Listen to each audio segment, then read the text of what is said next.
أو كالعادة يا سادة بنصبح وبنمسي على متابعينا الكرام، وأهلا وسهلا فيكم في برنامج أكلة ونكتة مع علاء أبو جود. بدنا نحكي لكم نكتة اليوم. هذا في وحدة منزلة رجلين ابنها الصغير متوسخات على الفيس، تقول الحمد لله وساخة رجل ابني دليل على إنه بيمشي. ردت عليها حماتها في التعليقات قالت لها لا الحمد لله إنه ابنك كشف وساختك، هذا بدل على وساختك اللي أكثر من شهرين مش شاطفة الدار. ردت عليها كنتها من سنين بتقولها لا والله يا حماتي هذا لما ابني نزل عندي. يعني انت حماتها بدك تكشفيها، كشفتك انت.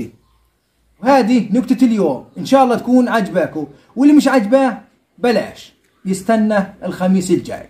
وبدنا نذكر اليوم 5 عائلات جداد. احنا حبينا نذكر العائلات عشان نقرب الناس من بعضها وعشان ما ننساش بعض. اليوم بدنا نذكر عائلة زعرب، عائلة كبيرة وعريقة الله يحفظهم جميعا. وعائلة بربخ، كل الحب والاحترام لعائلة بربخ. وعائلة شراب وما أدراكم ما شراب أحسن ناس. وعائلة اللحام، كل الحب والاحترام لعائلة اللحام.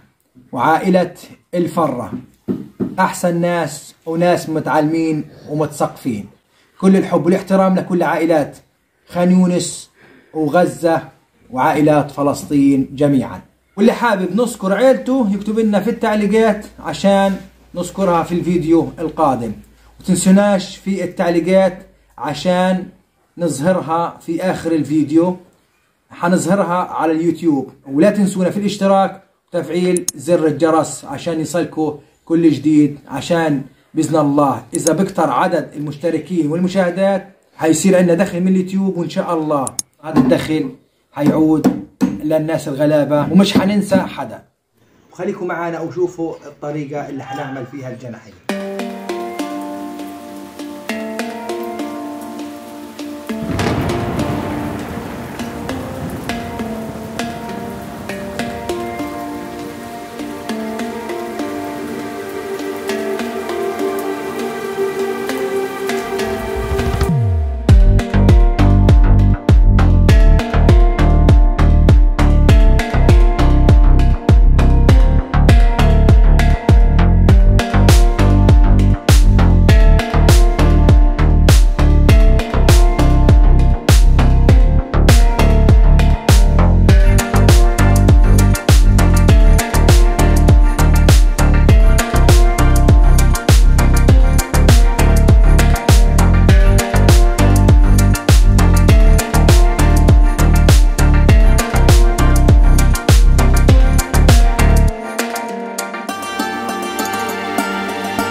بس المرة هذه حابين نأكلكم على طريقتنا، جربوها ومش هتندموا.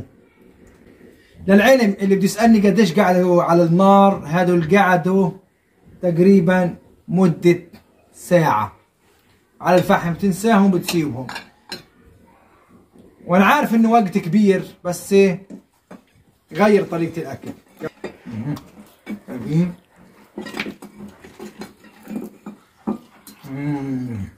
اذهب يا سلام.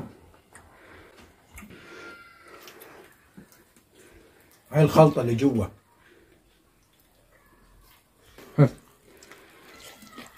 بصراحة طعم خرافي، جربوه. واللي بيقدرش يعملها زي ما قلنا كل مرة بيتي فاتح للجميع. سلام.